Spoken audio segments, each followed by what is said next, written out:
edad 22 años, sexo masculino, raza mestizo, DNI, teléfono, estado civil soltero, el idioma castellano, grado de instrucción estudiante, lugar de nacimiento Tacna, la fecha de nacimiento el 2 de julio del 2000 y el lugar de procedencia Tacna. Religión es católico, la ocupación actual es estudiante, la ocupación anterior estudiante, la fecha y hora de ingreso es el 22 de noviembre a las 8:30 y se confecciona la historia clínica el mismo día a las 9:10. No llegó con persona responsable. La historia clínica es elaborada por estudiante de tercer año de la Escuela de Medicina Humana del UPT y es un tipo de amnesia directa. El tiempo de enfermedad son 3 días, la forma de inicio es brusco y el curso de la enfermedad estacionario. Los signos y síntomas principales son disuria, nicturia, dolor suprapúbico, tenesmo vesical, polaquiuria, urgencia urinaria y sensación de alza térmica no cuantificada. Sobre el relato cronológico de la enfermedad, la molestia principal es la disuria. 3 días antes de la internación inicia disuria, polaquiuria, aproximadamente 10 veces por día, nicturia, urgencia miccional, tenesmo vesical, dolor suprapúbico tipo cólico de moderada intensidad, en un EVA 4 de 10, que irradia a testículos asociado a sensación de alza térmica. Las funciones biológicas. El apetito está moderadamente disminuido, la sed ligeramente disminuida, la orina es normal pero parece presentar mucosidad, el olor normal, la cantidad disminuida, pero orina varias veces, como se mencionó dentro del relato cronológico, ¿no? De que lo hacía 10 veces por día. La posición es normal, el sueño disminuido. Bueno, los antecedentes fisiológicos tenemos que eh, es prematuro, nació a los 7 meses, no menciona ninguna enfermedad recurrente, tampoco refiere lo del control prenatal, no refiere lactancia ni lactancia. Sobre su orientación sexual es heterosexual. El inicio de la de relación sexual fue a los 15 años y actualmente no tiene pareja. Los antecedentes socioeconómicos al ser estudiante va a vivir con sus padres y el tipo de construcción va a ser de material noble. Vive en la zona urbana y tiene todos los servicios básicos completos. El número de habitantes de su casa son 3, madre, padre y su misma persona. Sobre la crianza de animales tiene un perro y el tipo de alimentación menciona 5 comidas al día. Sobre la intolerancia a algún alimento niega y también niega alergias alimentarias. Sobre deportes y ejercicios practica fútbol. Sobre tabaquismo, alcohol, sí, pero ocasional. Y sobre drogas, niega. Otros menciona tomar gaseosa regularmente. El estrato socioeconómico es clase media. Horas de trabajo niega porque menciona que solo es estudiante, no trabaja. Las horas de sueño, 6 horas, un trabajo niega, ingreso mensual niega, ocupación familiar sería elige la familia y relación con la familia, menciona tener una buena relación familiar. Sobre los antecedentes familiares, tiene padre y madre, ambos vivos y aparentemente sanos. Hermano, cónyuge, hijos, niega. Enfermedades de la infancia, mencionó varicela a los 4 años y hepatitis a los 5 años. Sobre enfermedades a la adultez, a la adolescencia, hospitalizaciones, intervenciones quirúrgicas, traumatismos, alergias, todas niega. Sobre el grupo sanguíneo O positivo y la donación de sangre también niega. Intoxicaciones niega y medicaciones habitual frecuente niega. Bueno, este es el examen físico. La frecuencia cardíaca tiene 78 latidos por minuto, que podríamos decir que está normal. La frecuencia respiratoria 16 respiraciones por minuto también está normal. La presión arterial 110 sobre 80. Hice lo de la fórmula y también apareció normal. Temperatura 36. Acá tenemos una hipertermia. La saturación de oxígeno 98%. Está bien. Tiene un regular estado general, un regular estado de nutrición, regular estado de hidratación. Tiene la piel cálida, tibia, húmeda. No presenta edemas en el tejido celular subcutáneo. El aparato respiratorio BPM en ACP normales, el aparato cardiovascular, los ruidos cardíacos regulares, no soplos, tampoco tienen ingurgitación yugular y no tiene RH. Entonces, por ahí vemos que no es el problema. Entonces, vamos a lo del abdomen. Blando, depresible, con ruido hidroaéreo positivo. Discreto dolor a la palpación profunda de hipogastrio y no rebote. Acá ya podemos ver algo en el aparato genitourinario, el punto retrolateral y la PPL está totalmente negativo. Testes de volumen normal, no tiene edema, no calor, dolor a la palpación y engrosamiento de epidimo del testículo derecho. Bueno, y aquí otra cosa, ¿no?, que podremos ponerle más atención. Sobre el neurológico, está orientado en tiempo, espacio y persona. La escala de Glasgow 15 puntos, normal. No déficit motor disensitivo. Ya, bueno, entonces acá tenemos los datos relevantes, los problemas de salud y la posible hipótesis diagnóstica. En datos relevantes tenemos que recordar que tiene 22 años y es de sexo masculino, ¿ya? Es joven y hombre. La procedencia de Tacna es ocupación estudiante, tuvo en su infancia varicela y hepatitis. El tiempo de evolución de esta enfermedad va a ser 3 días. Tiene disuria, nicturia, dolor suprapúbico, tenesmo vesical, polaquiuria, urgencia urinaria y la sensación de alza térmica. A su vez, menciona de que tiene moderada disminución de apetito, sed ligeramente disminuida, hipotermia, dolor discreto a la palpación profunda de hipogastrio y dolor a la palpación y engrosamiento de epidimo del testículo derecho.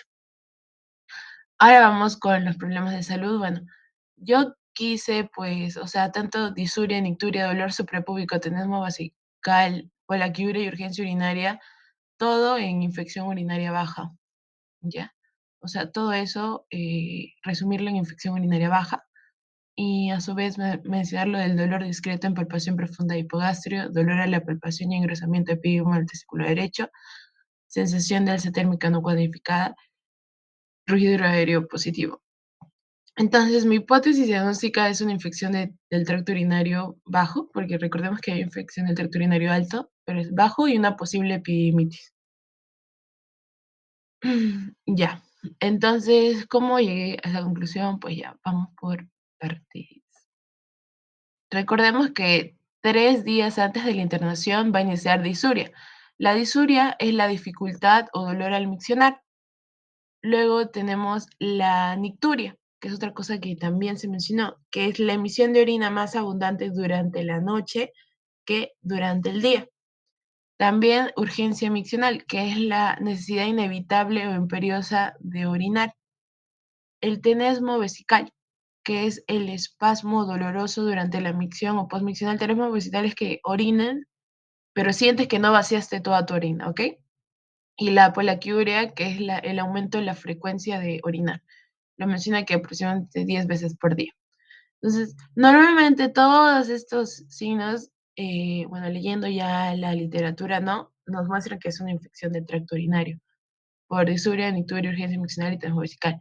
Pero a su vez nos mencionan que tiene un dolor suprapúbico tipo cólico. Cuando es cólico y recortijón cólico hablamos de un órgano pequeño, ¿ya? Entonces podría estar adhiriendo un órgano pequeño de moderada intensidad que irradia testículos y está asociado a una sensación de alza térmica. Y cuando vamos al examen físico, nos dice que tiene un dolor a la palpación profunda de hipogastrio, ¿ok? Entonces, hipogastrio, tenemos que pensar en el hipogastrio, porque al palparlo profundamente hay un dolor. En el hipogastrio nosotros vamos a tener el ilio en la vejiga y el útero.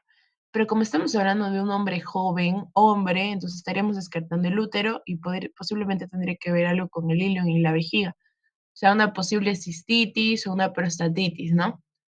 A su vez. Y bueno, dolor a la palpación y ingresamiento del epidema del testículo derecho. Bueno, eso ya es más directo, ¿no? Ya nos mencionan lo del epidema. Ya, entonces, como en la parte genitourinaria nos mencionan de que va a haber dolor a la palpación y engrosamiento del epidimo del testículo derecho, yo quise recordar un poco de lo que es la anatomía del testículo y el epidídimo. El testículo, recordemos que va a ser un órgano ovoide, aplanado transversalmente, de color blanco azulado, brillante y liso, en el cual se van a reconocer dos caras, medial, lateral, tiene dos bordes, uno posterior y otro anterior, un polo superior, un polo inferior. y tiene la sensibilidad muy viva y característica, ¿ok? Entonces eso, ya hablamos del testículo, ahora tenemos que hablar del epidimo, porque eso nos mencionan dentro de lo que es el examen físico, ¿no? Que va a haber una dolor a la palpación. Luego, el epidídimo, recordemos que va a estar aplicado sobre el borde posterior del testículo. Este es el epidídimo. El epidídimo va a tener cabeza, cuerpo y cola. Tiene una cabeza redondeada supermedial, un cuerpo alargado y está separado del testículo por 2 surcos. O sea, recordemos que el epidídimo va seguido del testículo y posteriormente le va a seguir por el conducto, ¿ya? Entonces, ya. Bueno, como yo mencioné, la hipótesis diagnóstica es lo que yo pienso que es una infección de tracto urinario, pero baja, porque tenemos que recordar que la infección del tracto urinario hay infección del tracto urinario alta y baja, ¿ok? Para recordar un poco, ¿en qué consiste la infección del tracto urinario? ¿Qué es la infección del tracto urinario? Bueno, la infección del tracto urinario va a consistir en la colonización y multiplicación microbiana. Normalmente suele ser bacteriana a lo largo del trayecto del tracto urinario. En el caso que afecte lo que es riñón y pelvis renal, se va a llamar pielonefritis. O si afecta a la vejiga, sería una cistitis. Recordemos que también dentro del examen físico había un dolor a la palpación profunda del hipogastrio, y en el hipogastrio encontramos la vejiga, útero y león. Al ser un hombre, descartamos el útero, así que podría ser un segundo, por favor, disculpe, ahora sí.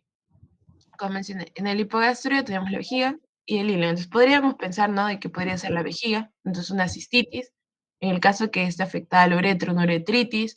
En el caso de la próstata del varón, una prostatitis. Entonces, como mencioné, ¿no?, hay itus altas, itus bajas. En el caso que sean itus altas, o sea, por encima de, por encima de LC. Vamos a encontrar la pielonefritis aguda, que va a afectar el riñón, nefritis bacteriana, absceso renal, absceso periférico. En el caso hablemos de una ITU baja, sería una cistitis aguda, una prostatitis, un síndrome uretral, un síndrome uretral externo. Pero algo para dejar claro esto, cuando ya busqué videos y leí la literatura, ¿cómo vamos a diferenciar una ITU alta de una ITU baja? Puede ser con los síntomas o signos concomitantes. Porque en el caso de las ITUs bajas, nosotros vamos a encontrar dentro de los síntomas y signos tenesmo vesical, polaquiuria, disuria. Entonces, todo esto es lo que también nos dicen en el caso clínico, lo que manifiesta nuestro paciente. En el caso de las vías superiores, o sea, en caso de que sea un infección del tracto urinario alto, lo que más se menciona como síntoma o signo concomitante son fiebre, náuseas y vómitos. ¿Ya? Entonces, ahí la primera diferencia. Si fuera una pielonefritis, lo que le va a caracterizar va a ser una fiebre, náuseas o vómitos. En el caso de que sea una infección, una ITU baja, sería tenesmo vesical, polaquiuria y disuria. O sea, eso podría diferenciarlo. Entonces, vamos a este cuadrito. La ITU también se puede clasificar en ITUs complicadas y no complicadas. Como se menciona también en la clase, las ITUs normalmente son características de mujeres en estado fértil, jóvenes, se suelen dar más en ellas. Entonces, la ITU no complicada sería esto, el que le va a dar a una mujer joven, sana, no embarazada y los síntomas menores de 7 días, tiene un riesgo mínimo de afectación renal y no, o sea, ¿cómo se dice? No, o sea, no tiene riesgo. Esto rápidamente con el tratamiento se puede recuperar fácilmente la paciente, pero hay que hacer bien el tratamiento porque también podemos hacer de que se convierta en reincidente y podría complicar las cosas, ¿no? Pero normalmente no es complicado. Pero la ITU complicada, aquí tenemos que ver algo muy claro, es que se considera complicada ya en varones, y recordemos que nuestro paciente también es varón, ¿ya? Se puede ver complicada, uno, cuando la vía está normal y tiene una patología asociada. En esos casos se puede dar en diabetes, en inmunosupresión, en manipulación de la vía urinaria, en niños, en ancianos, ojo acá, en varones, en síntomas mayores de 7 días y hospitalizados. O también puede ser que esté una vía urinaria normal, ¿no? Ya, entonces ahí estamos hablando por una obstrucción, por un reflujo urinario, por una vejiga neurógena, por cálculos, embarazo.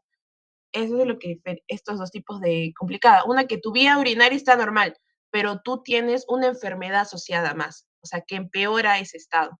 Por eso es complicado, porque tienes otra enfermedad más que empeora el estado de la infección urinaria. como puede ser la diabetes y la inmunosupresión, etc.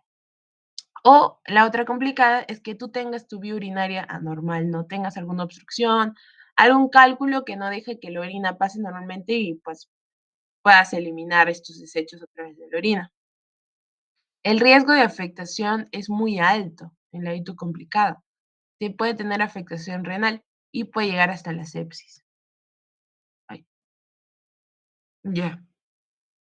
Entonces, como mencioné en mi hipótesis diagnóstica, yo pienso que es una ITU baja con una posible inflamación o sea, con una posible epidimitis, ¿no? Por el dolor a nivel del epidemio. ¿Cómo hago el diagnóstico de lo que es? Ahora hablamos un poco del diagnóstico y tratamiento. ¿Cómo hago el diagnóstico de una ITU baja? ¿Cuál estándar suele ser el urocultivo? Y para esto nosotros tenemos que tener una detección de bacteriuria significativa en pacientes asintomáticos mayor a 10 a las 5 colonias mililitros en mujeres y en el caso de varones 10 a las 4 colonias. O sea, te llega una paciente, no tiene como que, no tiene los síntomas, pero tú le haces la prueba de urocultivo y te sale con mayor a 10 a 5 colonias, 10 a las 4 colonias, ya podríamos estar hablando de una infección urinaria. O en el caso de que tengas ya pacientes que vienen con los síntomas de poliaquiuria, tonus vesical, nicturia, disuria, y tiene 10 a la 3 colonias. Entonces, rápidamente vas a decir, ya, con esto para ti, esto es suficiente para decir que tiene una ITU baja. Entonces, eso es lo que nos faltaría, ¿no? Hacerle el urocultivo a nuestro paciente para ya de una vez descartar si es o no es. Para eso sirven, ¿no?, las pruebas de laboratorio, para confirmar nuestra hipótesis diagnóstica. Entonces, recordemos que nuestro paciente sí es sintomático, entonces con la presencia de más de 10 a 3 colonias dentro de su orina ya podríamos estar hablando de una ITU baja, o sea, ya confirmando más que todo. Eh, Algo importante es que solo pacientes sintomáticos, o sea, solo los pacientes que presentan síntomas y que a su vez tienen 10 a las 5 unidades o 10 a las 5 colonias por mililitro puedan recibir antibióticos, además de gestantes o pacientes con procedimientos urológicos que no tienen síntomas y que no tienen síntomas y que sí tienen lo de las colonias. ¿Por qué? ¿Por qué solo pacientes sintomáticos? Porque recordemos que las bacterias suelen crear resistencia, ¿no? Entonces, si a nosotros llega un paciente que todavía no tiene síntomas y de frente le damos el tratamiento, se nos complica un posible después tratamiento, porque ya le dimos ciertos medicamentos y estos van a crear resistencia con la próxima vez que realmente esté peor, podemos empeorar la salud del paciente porque ya no vamos a tener medicamentos que darle, más que todo por la resistencia. Es por eso que se prefiere solamente darle a aquellos pacientes que tengan los síntomas y a su vez el urocultivo de positivo, ¿no? Y en el caso de gestantes y pacientes con procedimientos serológicos son los únicos a los que se puede dar el tratamiento antibiótico sin necesidad de que todavía presenten los síntomas. Ya. Sobre el tratamiento, bueno, más adelante les voy a presentar como una tabla, ¿no? De qué es lo que se le da, pero en primer lugar, la primera línea son las cefalosporinas. Luego tenemos a los aminoglucósidos, los nitros, que lamentablemente no llegan a la próstata, así que en caso tuviera una prostatitis, los nitros no nos ayudarían mucho. La fosfomicina, las sulfas y las quinolonas. Antes de ya terminar con esto, vamos a ver esto ya. Entonces, el tratamiento antibiótico, como mencioné, en primer lugar, vamos a darle las cefalosporinas, luego los aminoglucósidos, los nitros, la fosfomicina, las sulfas y la esquinolona. Entonces, aquí encontré un cuadro que nos da, o sea, los antibióticos que nosotros podríamos utilizar, además de la dosis diaria y cuánto dura el tratamiento. En el caso de los que están subrayados son los que suelen, tomarse más en cuenta, ¿no? Como la fosfomicina, 3 gramos por monodosis y un día de tratamiento. Los nitros, que recordemos que no llegan hasta la próstata. En caso nuestro paciente tuviera una prostatitis, los nitros, pues, no nos ayudarían mucho, que va a ser 50 miligramos cada 6 horas por 7 días. Otra alternativa puede ser el ciprofloxacino de 250 miligramos 2 veces por día durante 3 días. Y el trimethoprim sulfamethoxazol, 160 a 800 miligramos 2 veces al día por 3 días. Ya. Y bueno, Para terminar, quería hablar un poco más sobre la infección del tracto urinario en el varón, porque es muy diferente al de la mujer. Como mencioné, en la mujer es casi, no voy a decir que es muy normal, pero hay más prevalencia que en la mujer se dé una infección del tracto urinario.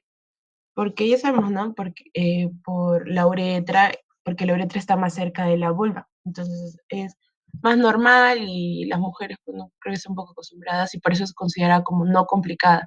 Pero en el caso de un varón sí es bastante anormal, se podría decir. O sea, no es algo que se dé normalmente, por eso se la considera como no complicada y también se la debe considerar como como con bastante riesgo, porque puede llegar hasta la prostatitis en el caso del joven, como nuestro paciente, o una pielonefritis oculta en el paciente con obstrucción prostática.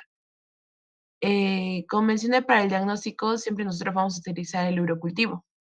Por lo tanto, antes de iniciar el tratamiento antibiótico, tenemos que estar confirmando de que es una ITU baja. O sea, si bien tenemos la sintomatología, ¿no? Ya que nos dicen disuria, poliquiuria, nicturia, pero tenemos que confirmar con la prueba de laboratorio del urocultivo. Como mencioné, para nosotros hacer un tratamiento, primero tiene que ser un paciente sintomático más la confirmación del urocultivo. Nosotros no podemos darle un tratamiento antibiótico si es que es un paciente asintomático, porque podría crear resistencia el medicamento a la bacteria. Entonces hay que ser muy cuidadosos, primero confirmarlo. Y eso es lo que nos faltaría con este paciente, ¿no? O sea, nos da toda la semiología, el examen físico, pero no nos termina de dar. Quizá la segunda prueba ya para confirmar todo y un posterior tratamiento sería mandarle a hacer el urocultivo y así confirmar. Luego, bueno, en el hombre joven, entre de 15 y 50 años, la infección del tracto urinario debe asumirse que va a conllevar una prostatitis aguda, por lo que se va a recomendar un tratamiento de 4 a 6 semanas de duración con una quinolona o cotrimoxazol. Luego también podemos darle un tratamiento parenteral con gentamicina, 240 miligramos día, ceftriaxona 2 gramos o ciprofloxacina. Cuando la fiebre comience a ceder, se puede administrar en su lugar quinolona. Bueno, esta infección puede empeorar y llegar a fiebre, pero como vimos también en el examen físico, o sea, el paciente nos dijo, no, tengo una sensación de alta térmica y no se la tomó no cuantificada, pero ya en el examen físico comenzó a tener hipotermia. Em, Ya, una pequeña proporción de hombres jóvenes con manifestaciones clínicas de cistitis aguda tienen, ya, esto, también mi segunda posibilidad era esto, de que si bien nosotros debemos considerar que la infección del tracto urinario la mayoría de sus veces debemos tomarla como grave o complicada, también puede existir la pequeña posibilidad, al ser también es un hombre joven, es que sí tenga todo, o sea, tenga toda la semiología de una cistitis aguda, pero en realidad sea una ITU no complicada y puede ser muy similar al de la mujer. Dentro de los factores de riesgo son la homosexualidad, el coito con una mujer con infección del tracto urinario, una fimosis no circuncidada.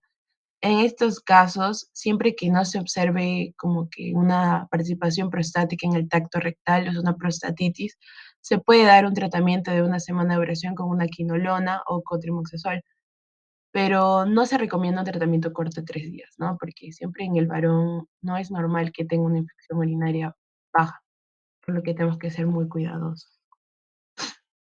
Digo, ya. Nada más.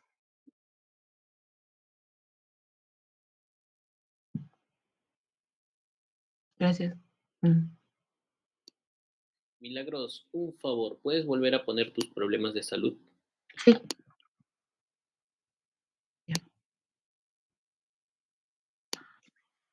Problemas de salud, infección. No logro ver bien, se ve borroso. ¿Qué dice? Discúlpame. Le leo los problemas de salud, ¿verdad? Sí, por favor. Ya. Puse infección urinaria baja, dolor discreto en la palpación profunda de hipogastrio, dolor a la palpación y engrosamiento del epidimo del testículo derecho, sensación de alza térmica no cuantificada y ruido horario positivo. Le puse infección urinaria baja porque leyendo la literatura, la prestadisuria, nicturias, dolor suprapúbico, tenedor vesical, poliaquiuria, todos, o sea, todos son signos y síntomas de una infección urinaria baja. El teste estaba normal en el examen físico. Sí. Ya, ok. Eh, Como les había dicho, el diagnóstico, perdón, cuando ustedes ponen problema de salud es algo que está confirmado. ¿Cómo se confirma la infección urinaria? Verdad, con el urocultivo. no tenemos urocultivo. Sí, es Entonces, cierto. no podemos asumir de que es una infección urinaria como problema de salud. Ah, Como una ya. hipótesis diagnóstica, definitivamente. Te agradezco por la extensa revisión que has hecho, Milagros. Te felicito. Muy bien. Mm, bien. Bien, Grecia, ¿puedes compartir, por favor?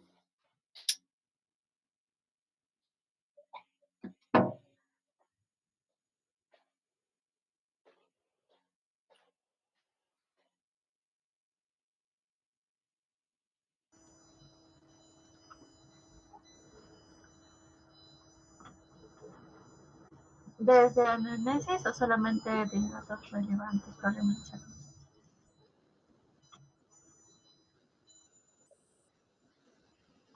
Datos relevantes, problemas de salud, hipótesis diagnóstica. Ya.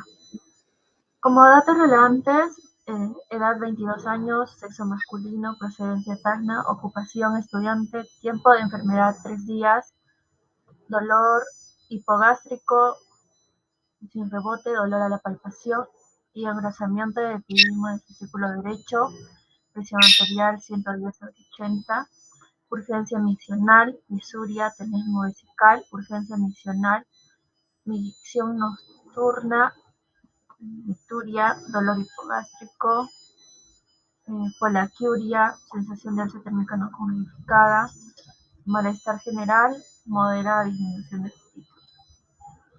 En problemas de salud, disuria, tenesmo vesical, urgencia miccional, micturia, dolor hipogástrico, polaquiuria, sensación de alza térmica no cuantificada. En impresión diagnóstica, eh, yo encontré que es una infección del tracto urinario, ¿no? Esta infección consiste en lo que es la invasión generalmente bacteriana del urotelio, con resultados da una inflamación que se va a presentar clínicamente con frecuencia, eh, va a presentar la urgencia miccional, la disuria, ¿no? La bacteria también va a estar asociada y las infecciones del tracto urinario son más frecuentes, ¿no? Más que todo en las mujeres, pero también en los hombres jóvenes, ¿no?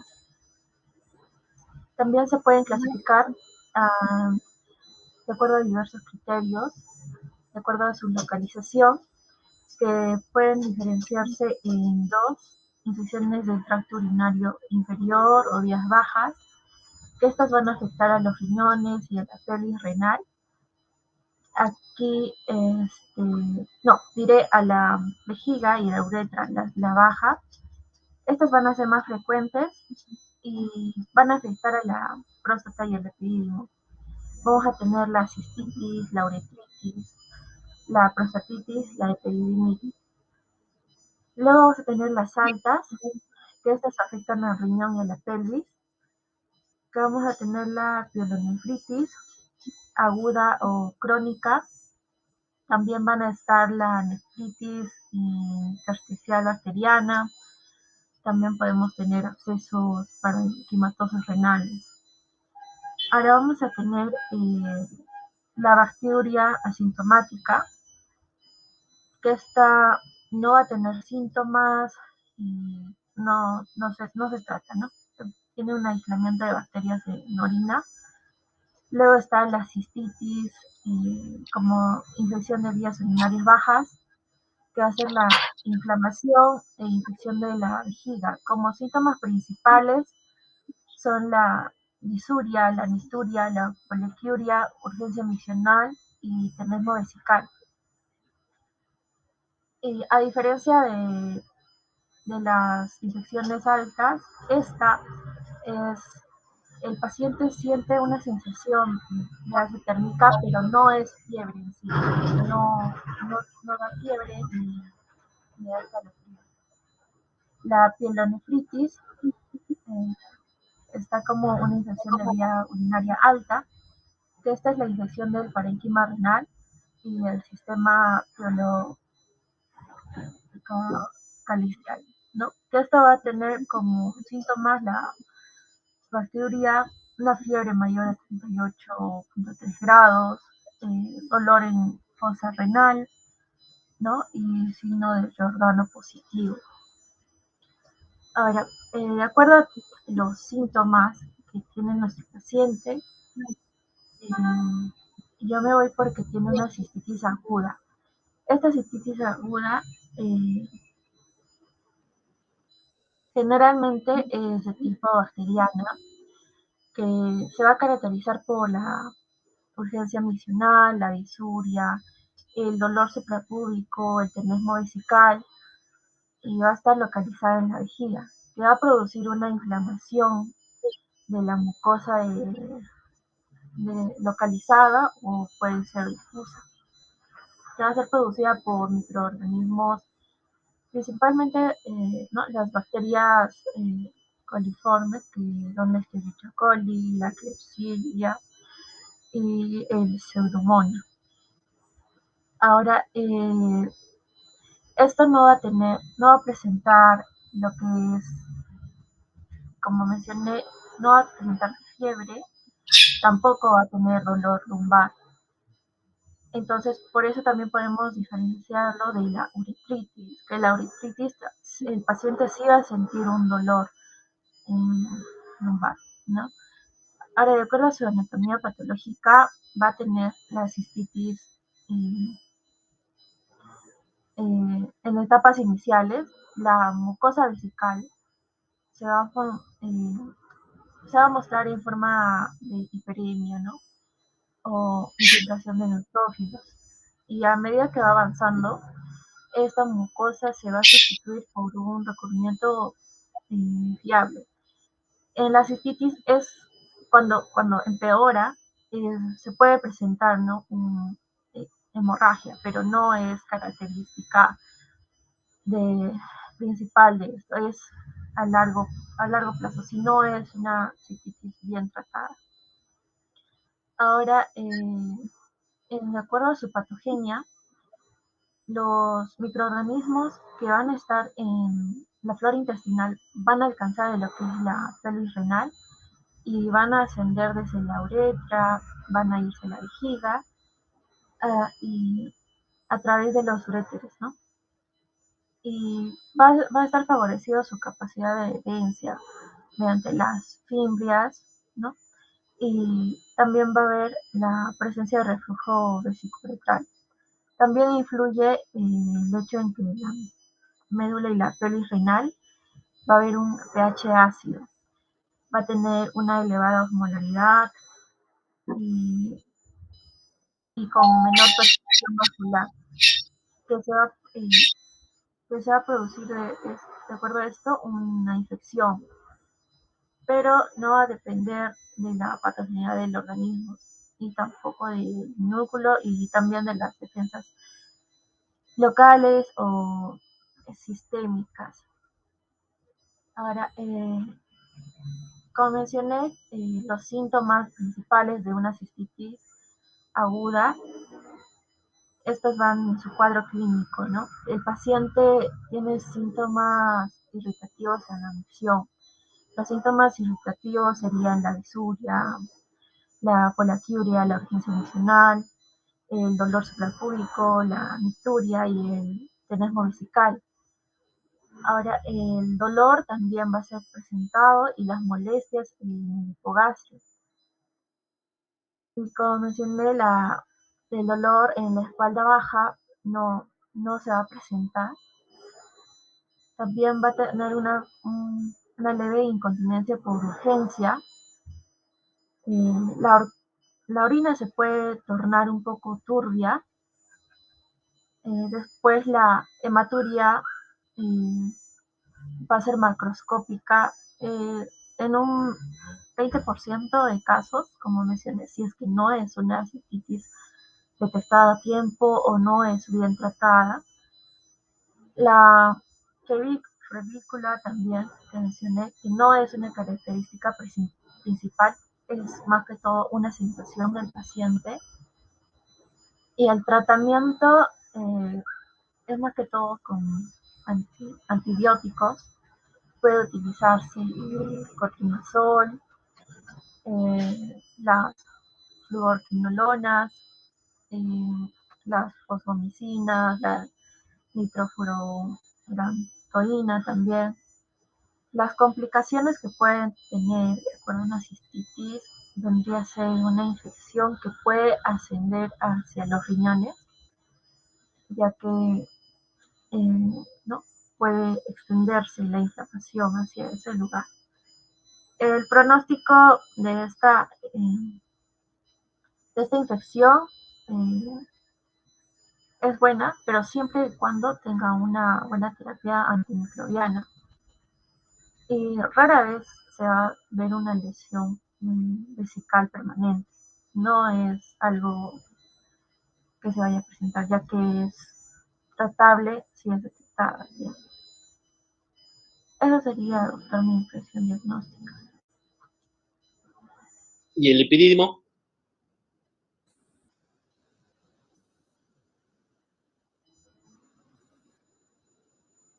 Porque está Sí, inflamado.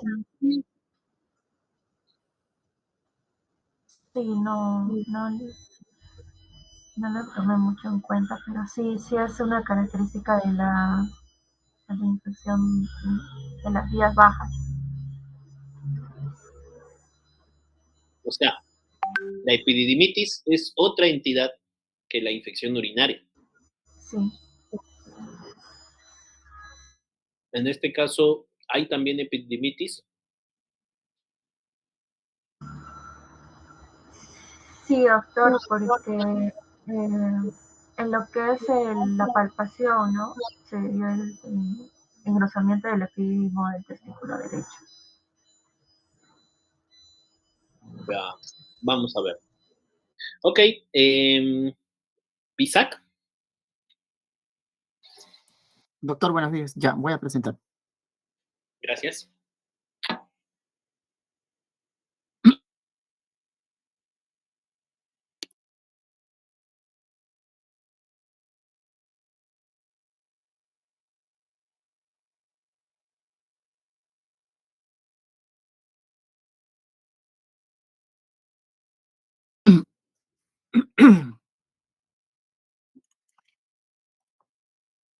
Ya,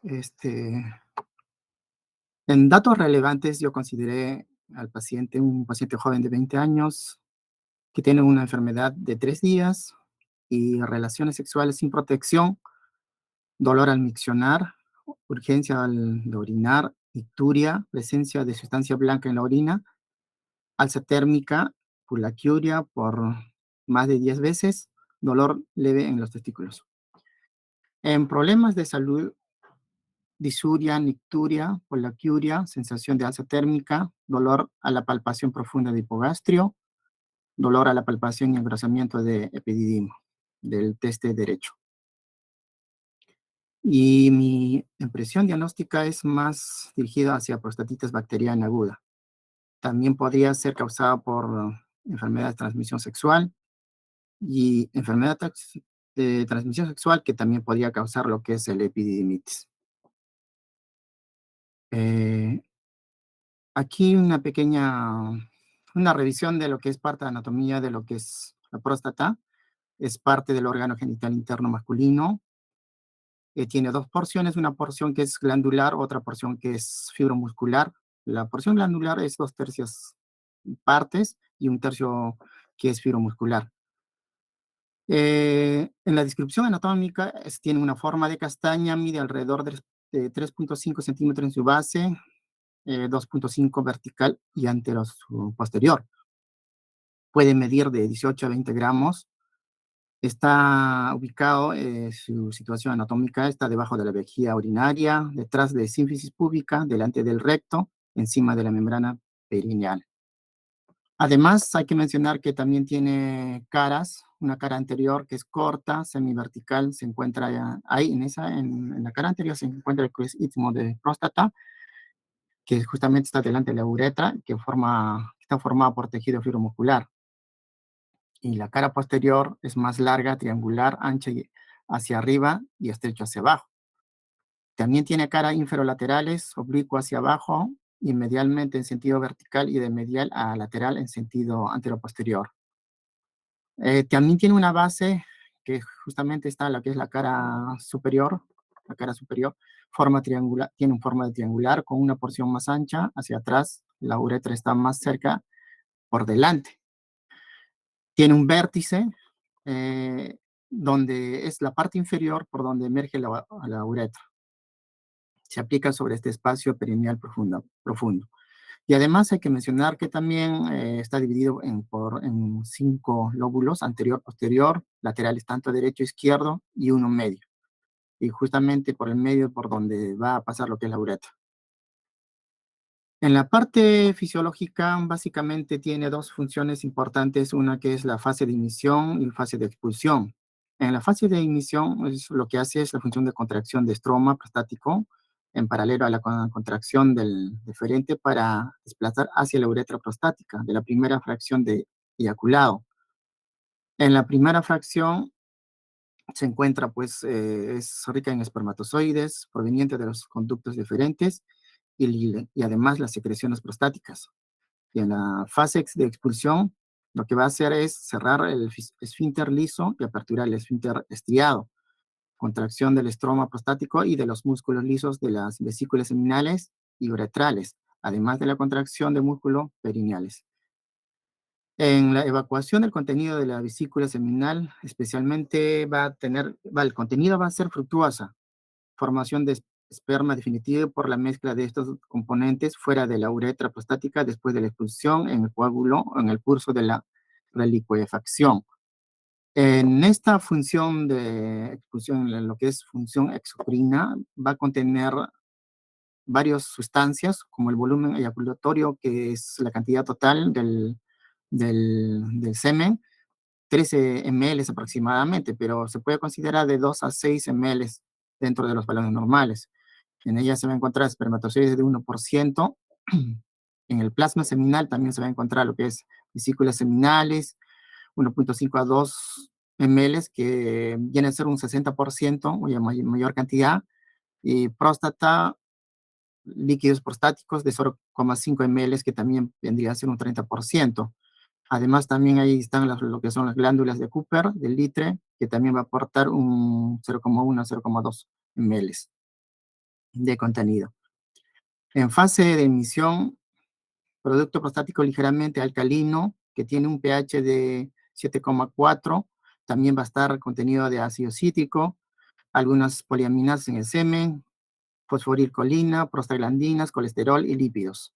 Además está zinc, proteínas, lo que es antígeno de prostática, de caletrina 2,111, transglutaminasas prostáticas, seminegalinas 1 y 2, lo que va a hacer en los espermatozoides, lo que va a hacer va a cumplir la función de capacitación y coagulación. También está lo que es fosfatasa ácida prostática, lisocimas, más dirigido a lo que es antibacteriano, proteína específica de próstata 94. En fisiopatología generalmente comprende un amplio espectro de síntomas inespecíficos del tracto genitourinario inferior, caracterizado fundamentalmente como el paciente que tiene es el dolor perineal o genital, síntomas miccionales, como ya mencionamos, lo que tenía el paciente es disuria, colacuria y disfunción sexual en algunos casos y en algunos otras, y además otras manifestaciones más. Pero ¿cuáles son las enfermedades más frecuentes de próstata? Hiperplasia benigna de próstata. Ese es generalmente en pacientes ya mayores, a partir de 40, 45 años empieza a hiperplasiarse lo que es el corazón, pero generalmente se manifiesta a partir de 50 años. También puede haber lo que es cáncer de próstata, que es un crecimiento maligno, generalmente de la zona periférica de la próstata, y además prostatitis infecciosa, que son menores de 50 años. Entonces, de repente, nuestro paciente, como es joven, podría tener, lo más probable es que es un prostatitis, como es paciente menor de 50 años, además es un paciente sexualmente activo. En partes de prostatitis bacteriana aguda, las manifestaciones, lo que va a ocurrir es que puede tener una fiebre alta, como el paciente tenía una sensación de alza térmica, no una fiebre alta, pero al menos una sensación de alza térmica. Puede haber también intensas molestias miccionales como la urgencia de escozor, justamente lo que es disuria, todas ellas, ¿no? Y acá están dentro de esas. Se diagnostica por la clínica del paciente por cultivo de la orina, nos indica qué germen es el responsable de la infección. En caso de prostatitis bacteriana crónica, también las manifestaciones son muy parecidas a lo que es a la prostatitis aguda, pero solo que en algunos casos el dolor, las sintomatologías no se presentan como debería ser, como lo hacen en bacteriano, mejor dicho, en aguda, prostatitis aguda. Y también tiene lo que es la dolor pelviano crónico, diagnósticos. En caso de diagnósticos es realizar, igual que el anterior, lo que es cultivo de orina. En este caso es semen más, además puede ser también orina después de la masturbación o masaje prostático que se hace para obtener la muestra. Y también ahí puede haber lo que es dolor de síndrome de dolor pelviano crónico, que existen dos tipos, síndrome de dolor pelviano crónico inflamatorio, síndrome de dolor pelviano crónico no inflamatorio. Y prostatitis inflamatoria asintomática, que vendría a ser lo que es a largo plazo, tipo crónico. Y aquí tengo un pequeño cuadro en donde lo que es el Instituto Nacional de Enfermedades del Cuerpo, lo que es, está clasificado por categorías. De prostatitis bacteriana 1, que vendría a ser la que es básicamente nuestro paciente, es bacteriana aguda, y prostatitis bacteriana crónica, que vendría a ser también de bacteriana, pero un poco más tiempo. Y también existe lo que es prostatitis crónica no bacteriana, que vendría a ser con un dolor en el pelvis, pero con mucho tiempo. Además, también están lo que le presenta lo que son las células inflamatorias.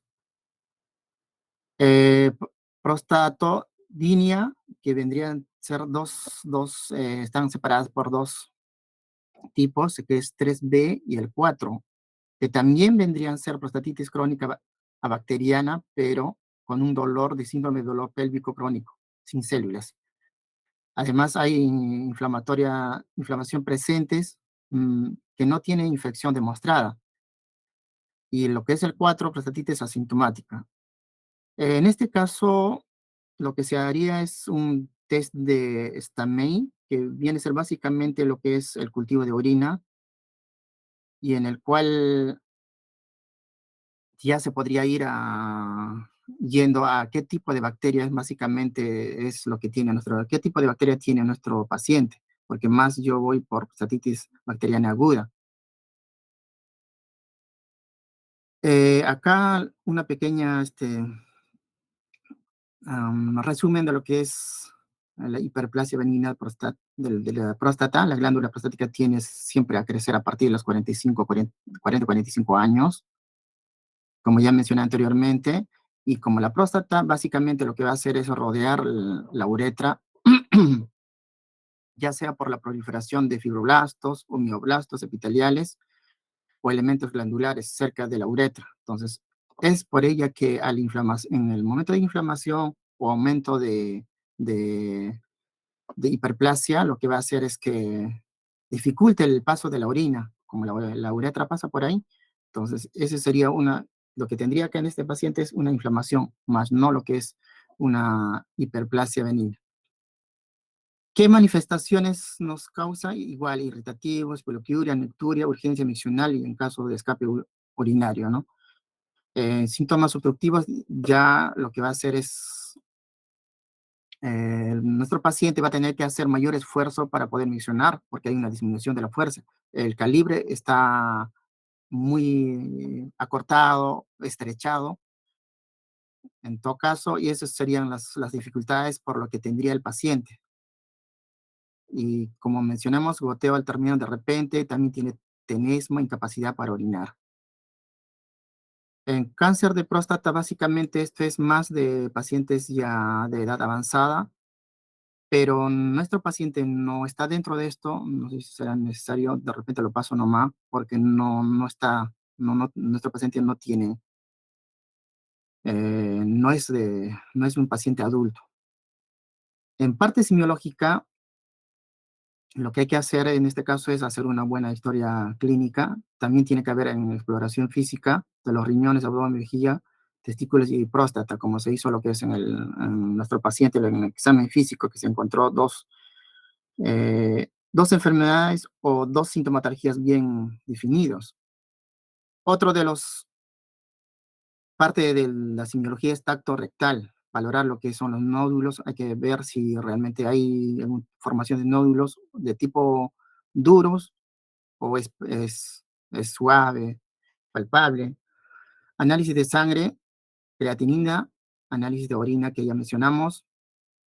De repente también se puede hacer una resonancia magnética de próstata. Estudio de SELEC en MDX es en la orina, lo que es el STAMEI. Ecografía, glucometría de repente y residuos miccionales. En todo caso, son las razones por lo que yo más o menos he llegado a esa conclusión de que es una prostatitis aguda, porque también es un paciente que tiene relaciones sexuales sin protección y por ella ha podido contagiarse con algún microorganismo y ha podido ingresar y más que todo puede ser una infección de tracto urinario baja, pero más afectado hacia la próstata y por esa razón es que yo consideré lo que es prostatitis aguda.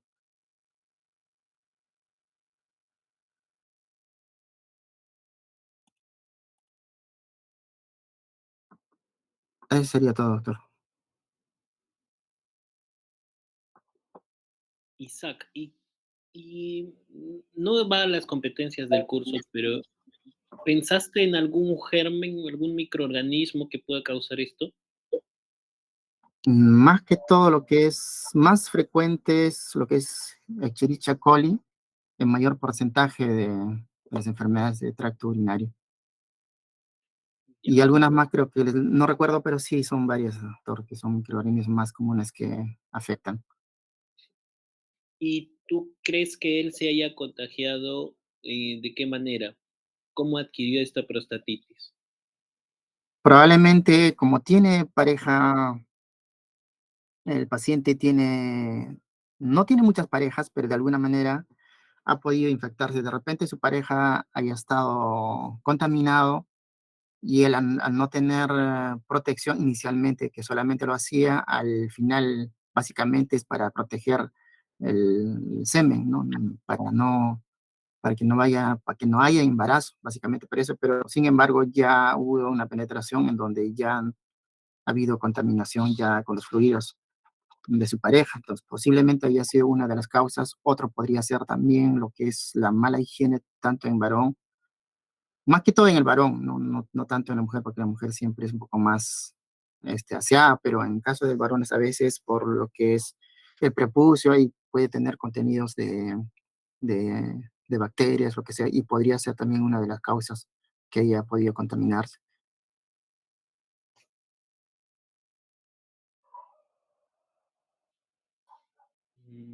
Ya, ok.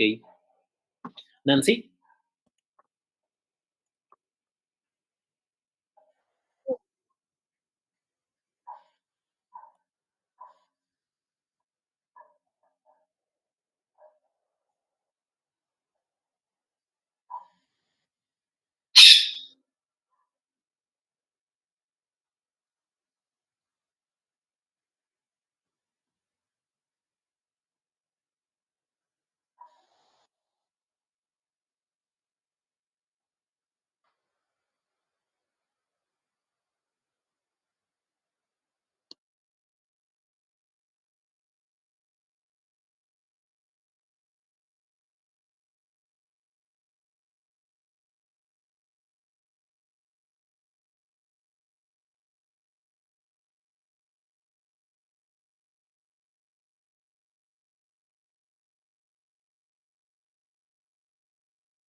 Ok, conclusiones, doctores. Así ya la pepa nomás.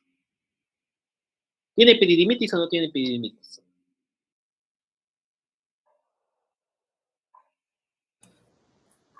Sí, sí tenía. Menciona que sí. En el examen físico mencionaron que sí. Para el diagnóstico de epididimitis, ¿se necesita examen físico o necesitamos un análisis de laboratorio?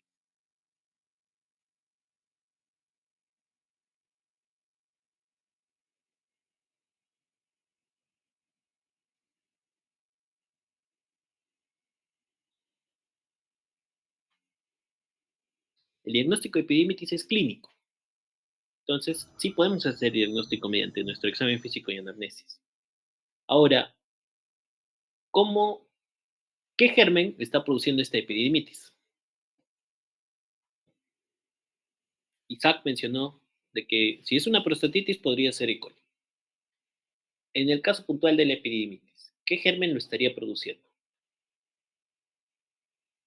¿Cuáles son los gérmenes más frecuentes de epididimitis?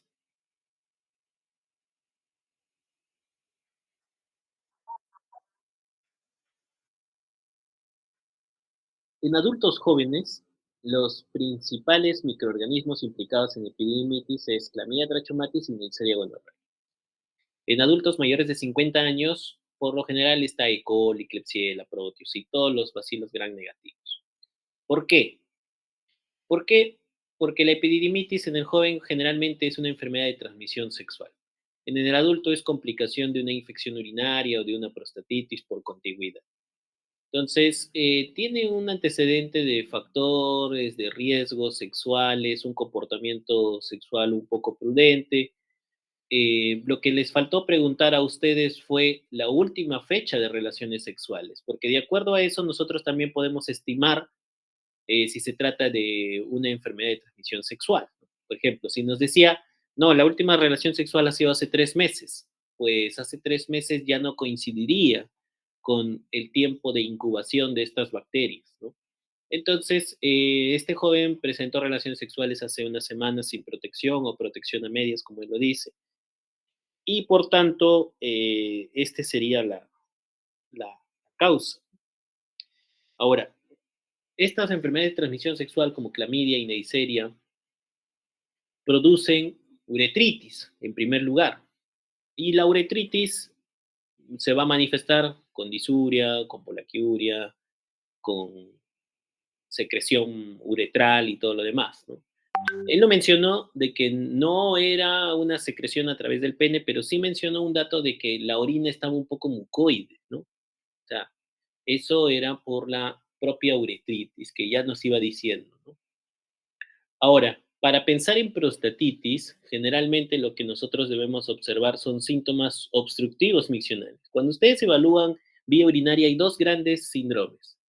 El síndrome irritativo miccional, que está caracterizado por disuria, por colaquiuria, por nicturia, por dolor en hipogastro y todo lo demás. Y el otro es el síndrome obstructivo urinario. Entonces, aquí sí entra la próstata, entran los cálculos uretrales, entra el globo vesical y todo lo demás. Entonces, la prostatitis, si bien puede causar algunos síntomas irritativos miccionales, lo más importante van a ser los síntomas obstructivos, ¿no? Entonces, este paciente va a tener pujo, va a tener una disminución del calibre del chorro, se le va a poder limitar un poco el acto de miccionar, ¿no? Igual como sucede en la hiperplasia prostática benigna. Y pues el paciente suele estar más tóxico cuando es una prostatitis aguda. Es una infección que es, la próstata es un órgano bien vascularizado y por tanto puede liberar gran cantidad de citocinas y producir fiebre y toxicidad y todo lo demás. Muy bien. Una infección urinaria sí puede ser, ¿no? Una cistitis, como ustedes lo han planteado. Pero ¿y la epididimitis y el moco? ¿No? Entonces, si bien puede haber cistitis y epididimitis, por lo general en los pacientes jóvenes esto ocurre en contexto de enfermedades de transmisión sexual, más que por bacilos gram negativos. ¿Puede ser? Puede ser. Por ejemplo, en personas que practican sexo anal penetrante ellos pueden tener contacto con gran cantidad de coliformes del intestino y por tanto pueden adquirir también una cistitis por E. coli, ¿no? Y también que puede progresar a epididimitis, lógicamente, ¿no? Entonces, ese dato también faltó preguntarle si es que el paciente practicaba sexo anal, ¿no? Con su pareja. Si de ser así, también sería uno de los factores de riesgo, más aún si en la temporalidad coincide, ¿no? Por ejemplo, fue hace 3, 5 días que tuvo esa relación sexual de alto riesgo y ahora tiene estos síntomas, podría ser. Muy bien, doctores, hasta aquí. ¿Preguntas?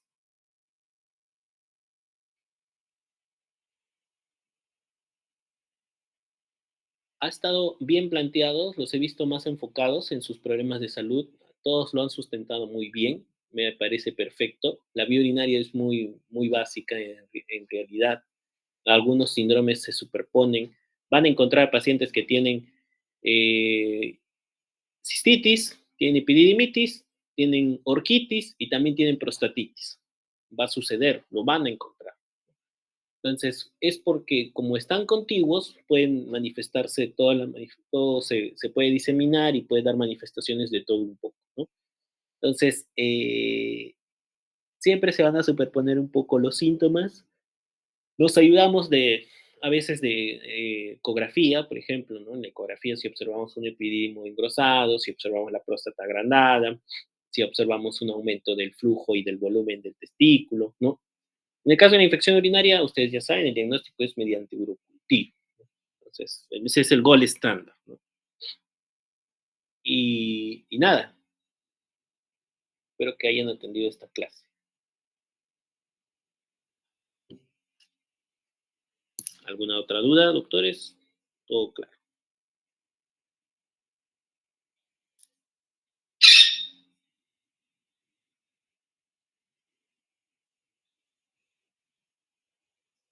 Todo claro por mi parte, doctor. Perfecto. Muy bien. Entonces, nos vemos el jueves de noche.